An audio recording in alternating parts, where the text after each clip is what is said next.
Assalamualaikum dan selamat sejahtera pelajar sekalian. Bersua kita kembali di dalam program Kelantan Ikhlas bagi mata pelajaran Kesusasteraan Melayu SPM. Cikgu harap semua pelajar-pelajar sihat dan kekal bersemangat untuk menduduki peperiksaan SPM yang hampir tiba. Nama cikgu ialah Cikgu Syamsuriati binti Hassan, Guru Kesusasteraan Melayu dari SMK Datuk Mahmud Paduka Raja 1 Tanah Merah Kelantan, dan hari ini cikgu akan berbicara mengenai genre prosa tradisional dan aspek-aspek kajian yang terdapat dalam genre tersebut. Dalam pembelajaran hari ini, diharapkan selepas ini, para pelajar Cikgu Syam akan mencapai beberapa objektif yang berikut. Antaranya, memahami ciri-ciri sastra Panji, mengkaji aspek watak dan perwatakan, menyatakan latar tempat, menjelaskan 4 latar masyarakat, menyatakan nilai-nilai murni, menyatakan pengajaran dalam karya dan mengetahui bentuk-bentuk soalan dan juga skema jawapan bagi soalan-soalan yang akan Cikgu Syam kemukakan sebentar nanti. Baiklah anak-anak pelajar, mesti ada yang tertanya-tanya Cikgu Syam, apakah ciri-ciri sastra Panji? Sebelum itu, Cikgu Syam ingin jelaskan setiap prosa tradisional yang kita kaji mempunyai ciri-ciri yang berbeza. Antaranya ciri sastra Panji, ciri sastra epik dan juga ciri-ciri sastra hikayat. Ketiga-tiga prosa tradisional tersebut, Cikgu Syam tegaskan sekali lagi, mempunyai ciri yang berbeza-beza. Di paparan slide ada 8 ciri sastra Panji. Ayuh, mari kita sama-sama melihat ciri-ciri tersebut. Pertama sekali, adanya watak wira dan wirawati. Anak-anak pelajar perlu menyatakan siapakah watak wira dan wirawati dalam sastra Panji tersebut. Jadi jawapannya, anak-anak pelajar perlu nyatakan Radin Inu Kartapati ataupun Radin Menteri, yang mana watak wirawatinya adalah terdiri daripada Radin Puspa Kencana ataupun gelaran manjanya adalah Ken Tambuhan. Seterusnya, ciri yang kedua berlatarkan sejarah negeri Jawa. Contohnya, apakah negeri Jawa dalam sastra Panji yang kita kaji? Iaitu negeri Cempaka Jajar dan juga negeri Jenggala. Seterusnya, ciri yang ketiga ialah watak mesti terdiri daripada putera-puteri Raja Jawa. Contohnya siapa? Anak-anak pelajar perlu menguasai, perlu memahami cerita, perlu melihat siapakah karakter-karakter watak dalam cerita tersebut. Jadi, watak yang terdiri daripada putera-puteri Raja Jawa ialah Radin Inu Kartapati ataupun Radin Menteri ataupun Radin Puspa Kencana dan juga Ken Tambuhan. Dan ciri yang seterusnya adalah adanya watak pembantu. Siapa watak pembantu? Iaitu Ken Tadahan dan juga Ken Penglipur. Ciri-ciri Panji yang seterusnya adanya unsur luar biasa ataupun unsur majis. Di manakah unsur luar biasa tersebut? Dalam bab mana? Dalam tajuk mana? Contohnya, kalau kita melihat secara keseluruhan, ciri luar biasa ataupun majis di sini ialah contohnya betara kala menghidupkan semula. Cikgu Syam ulang sekali lagi, betara kala menghidupkan semula Radin Inu Kartapati dan juga Ken Tambuhan yang telah mati dibunuh oleh pelabaya atas arahan bondanya Permaisuri. Seterusnya, ciri Panji adanya unsur pengembaraan, di mana contohnya anak-anak pelajar perlu menyatakan siapa yang mengembara dalam cerita ini. Okey, jawapannya tak lain tak bukan, iaitu watak Radin Inu Kartapati mengembara ke dalam hutan mencari kijang dan pelanduk bagi memenuhi permintaan ibunya Permaisuri. Seterusnya, adanya unsur percintaan, iaitu percintaan di antara Radin Inu Kartapati dan juga Ken Tambuhan. Dan ciri panji yang terakhir adalah adanya gelaran Radin, iaitu Radin Inu Kartapati dan juga Radin Menteri.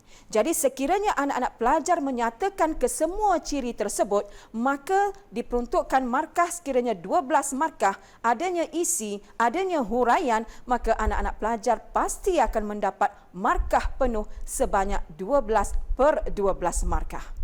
Seterusnya, Cikgu Syam akan melihat di paparan skrin contoh soalan SPM 2017 dan juga 2016. Contoh soalan SPM 2017 bahagian esei di mana soalannya salah satu ciri sastra Panji dalam cerita Raden Puspa Kencana ialah adanya unsur percintaan, iaitu percintaan antara Raden Inu Kartapati dan juga Ken Tambuhan. Soalannya, selain unsur percintaan di atas, jelaskan 4 ciri-ciri lain yang terdapat dalam cerita Panji tersebut. Markah diperuntukkan pada tahun berkenaan adalah sebanyak 12 markah. Seterusnya, kita melihat contoh soalan SPM 2016 bahagian struktur. Contoh petikan yang diberi di sini telah terdapat kedua-dua jenis kembang itu, maka Betara Kala pun meneruskan perjalanannya ke Istana Sang Nata. Tiada berapa lama kemudian, pada waktu dini hari tibalah ia di situ, didapatinya Sang Nata berada di pintu istana. Maka dihampirinya baginda serta dinyatakan kepada baginda bahawa ia datang itu hendak menghidupkan kembali Raden Menteri dan juga Ken Tambuhan. Contoh soalan nyatakan 2 ciri Panji beserta contoh yang terdapat dalam petikan prosa tradisional di atas. 4 markah. Jawapan sudah ada di dalam petikan. Dan sebentar tadi Cikgu Syam telah membincangkan ciri-ciri sastra Panji. Jadi jawapannya adalah adanya gelaran Radin, contohnya Radin Menteri, 2 markah. Dan yang seterusnya ialah adanya unsur pengembaraan. Siapa yang mengembara? Contohnya pengembaraan Betara Kala yang meneruskan perjalanan ke Istana Sang Nata untuk menghidupkan kembali Ken Tambuhan dan juga suaminya Raden Menteri. Itu bagaimana cara untuk kita mendapatkan 4 markah penuh. Seterusnya anak-anak pelajar, Cikgu Syam akan meneruskan aspek kajian berkaitan dengan perwatakan dalam sastra Panji. Pelajar-pelajar seterusnya, Cikgu Syam akan menerangkan aspek watak dan perwatakan. Di sini Cikgu Syam akan menerangkan aspek perwatakan watak Raden Inu Kartapati ataupun Raden Menteri. Namun sebelum itu, Cikgu Syam akan menjelaskan apa itu perwatakan. Perwatakan merujuk kepada ciri-ciri atau sifat-sifat yang terdapat dalam diri watak. Perwatakan juga bermaksud kelakuan, sifat, perangai, fiil, budi pekerti, tabiat, pembawaan, akhlak dan juga moral. Perlu dinyatakan di sini, Cikgu Syam ingin nyatakan sekali lagi di sini, saban tahun soalan berkaitan dengan aspek kajian perwatakan sering keluar dalam soalan SPM. Sama ada dalam soalan struktur ataupun dalam soalan esei. Di paparan slide ini, mari kita sama-sama melihat contoh perwatakan Raden Inu Kartapati atau Raden Menteri ataupun Inu Bangsawan. Ketiga-tiga nama yang Cikgu Syam sebut tadi adalah merupakan karakter orang yang sama.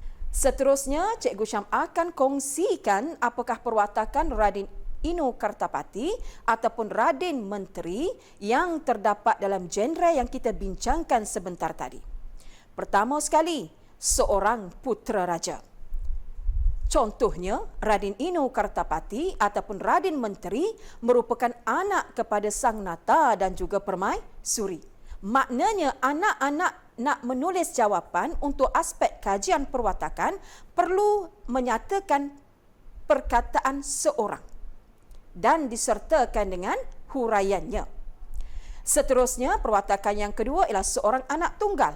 Contohnya, Raden Inu Kartapati ataupun Raden Menteri tidak mempunyai adik-beradik atau saudara mara dalam keluarga. Seterusnya, seorang yang telah berkahwin. Contohnya, Raden Inu Kartapati telah berkahwin dengan Raden Puspa Kencana ataupun Ken Tambuhan. Seterusnya, seorang yang penyayang. di mana bukti dia merupakan seorang yang penyayang. Contohnya Raden Inu Kartapati sangat menyayangi isterinya Ken Tambuhan ataupun Raden Puspa Kencana. Selain itu, seorang yang suka berburu. Contohnya Raden Menteri pergi berburu bersama-sama dengan kedayan-kedayannya bagi memenuhi permintaan ibunya Permaisuri yang ingin memakan pelanduk dan juga kijang. Seterusnya, seorang yang bertindak nekat dalam membuat keputusan. Contohnya Raden Inu Kartapati nekat mengambil keputusan untuk berkahwin dengan Ken Tambuhan walaupun Permaisuri tidak menyukainya kerana mereka tidak sama taraf.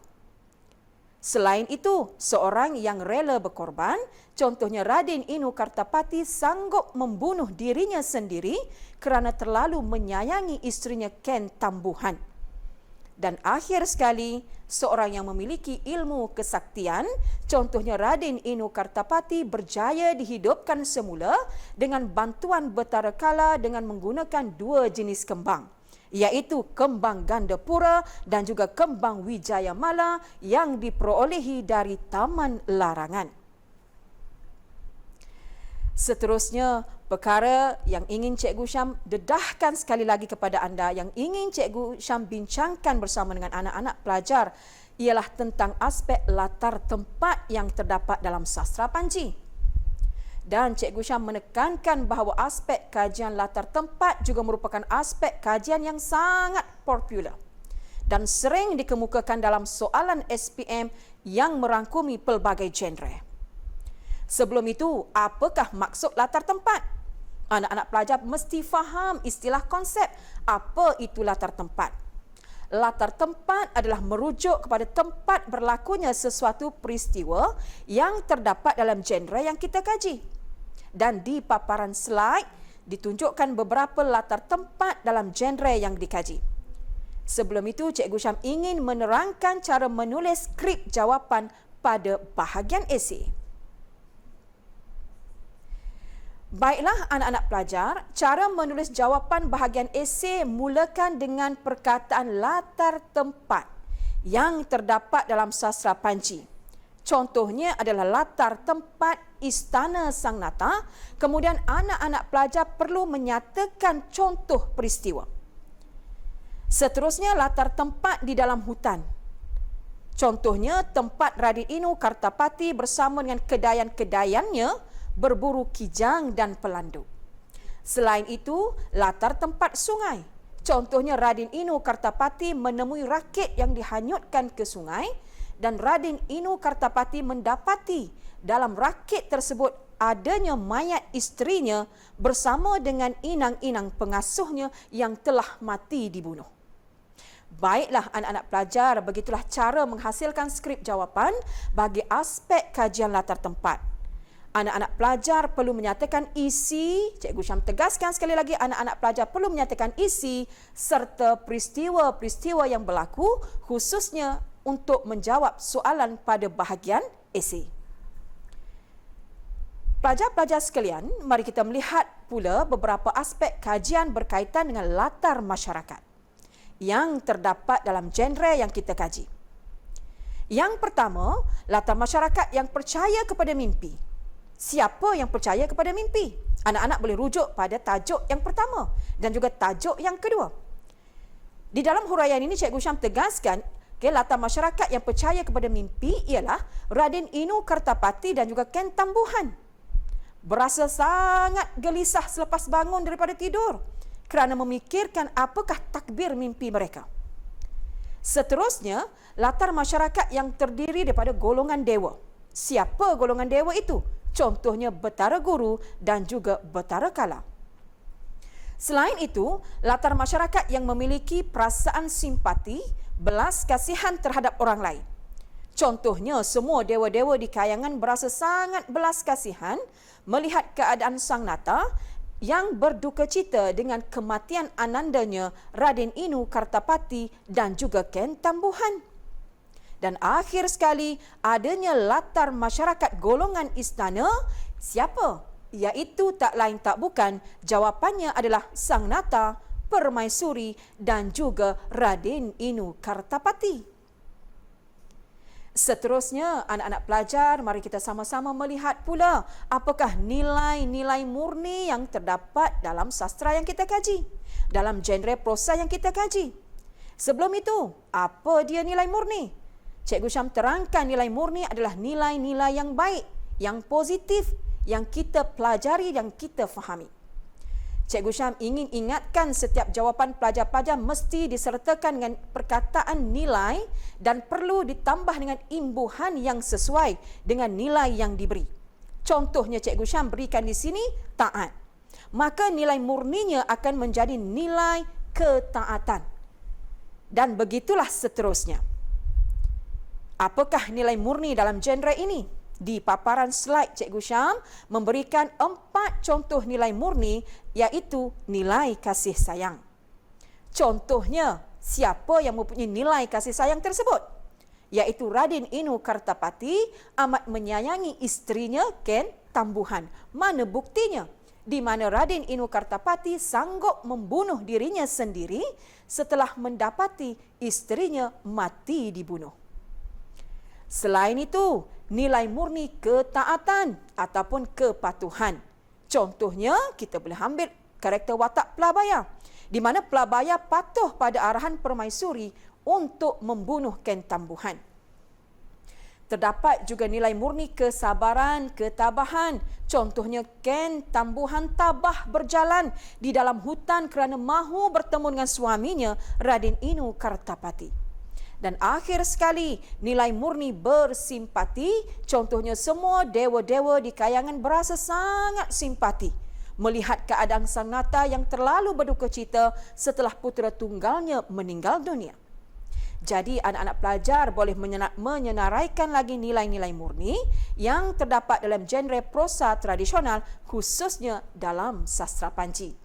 Apa yang penting, anak-anak perlu memahami istilah konsep serta teknik-teknik menulis jawapan dengan betul. Dan di atas itu merupakan sebahagian contoh yang telah Cikgu Syam terangkan. Anak-anak pelajar perlu menyatakan isi, perlu menyatakan huraian. Seterusnya, anak-anak pelajar Cikgu Syam menunjukkan satu contoh soalan. Satu contoh soalan berkaitan dengan aspek kajian nilai murni. Kita saksikan di paparan slide berikut. Contoh soalan aspek kajian nilai murni, huraikan 4 nilai murni yang terdapat dalam sastra Panji. 8 markah. Baru seketika tadi Cikgu Syam terangkan macam mana cara menulis jawapan untuk aspek kajian nilai murni. Seterusnya, anak-anak, sebelum slot Cikgu Syam berakhir, jom kita sama-sama saksikan aspek kajian terakhir, iaitu pengajaran. Aspek pengajaran ini juga sering keluar dalam soalan SPM yang sebenar. Apabila Cikgu Syam membuat analisa soalan 2016 sampai 2019, aspek pengajaran sering keluar sama ada dalam soalan struktur ataupun dalam soalan esei dalam genre-genre yang berbeza. Jadi fokus perbincangan pada hari ini ialah pengajaran yang terdapat dalam sastra Panji. Antara pengajaran yang terdapat dalam sastra Panji ialah kita hendaklah memiliki sifat kasih sayang antara satu sama lain. Contohnya, kita boleh mengambil watak Radin Inu Kartapati dan isterinya Ken Tambuhan saling menyayangi antara satu sama lain. Seterusnya, kita hendaklah patuh, taat kepada perintah atau ibu bapa. Contohnya, Radin Inu Kartapati sanggup meninggalkan isterinya pergi berburu bagi memenuhi kehendak Permaisuri yang ingin memakan kijang dan pelanduk. Pengajaran seterusnya, kita hendaklah bersabar menghadapi dugaan. Contohnya, siapa yang bersabar? Kita boleh ambil watak di sini lah Ken Tambuhan. Tetap bersabar walaupun ditampar, walaupun diherdik, walaupun dimarah oleh Permaisuri. Selain itu, kita mestilah berlaku adil ketika menjatuhkan hukuman. Siapa karakter watak itu? Kita boleh ambil ialah watak Sang Nata yang menitahkan Permaisuri agar duduk di luar istana untuk menjaga anjing. Selain itu, kita mestilah berlaku adil ketika menjatuhkan hukuman. Juga kita boleh ambil kereta watak Sang Nata yang menitahkan permaisuri duduk di luar istana menjaga anjing perburuan manakala pelabaya dihukum bunuh dan rumahnya dibakar. Akhir sekali, kita janganlah memiliki sifat berdendam dalam kehidupan. Contohnya, kita boleh ambil kereta watak permaisuri berdendam terhadap Ken Tambuhan kerana baginda tidak menyukai Ken Tambuhan menjadi menantunya kerana tidak sama taraf. Baiklah anak-anak pelajar, Cikgu Syah menunjukkan satu contoh soalan berkaitan dengan aspek kajian pengajaran. Kita saksikan di paparan slide berikut. Contoh soalan aspek kajian pengajaran nyatakan 2 pengajaran yang terdapat dalam sastra Panji, 8 markah. Bagaimana nak dapat 8 markah penuh? Anak-anak pelajar perlu menyatakan isi beserta dengan huraian. 1 isi bersamaan dengan 2 markah, huraian 2 markah. Jadi anak-anak pelajar, Cikgu Syam harap anda semua dapat memahami perkongsian Cikgu Syam pada pagi ini tentang genre prosa tradisional, khususnya sastra Panji. Dan diharapkan anak-anak pelajar dapat memahami secara keseluruhan tentang aspek-aspek yang Cikgu Syam bincangkan seketika tadi. Dan sebelum Cikgu Syam mengundurkan diri, selamat berjuang untuk anak-anak SPM, semoga dapat melakarkan kejayaan dengan cemerlang. Sekian sahaja untuk kali ini, semoga kita berjumpa lagi. Terima kasih. Assalamualaikum warahmatullahi wabarakatuh dan salam sejahtera.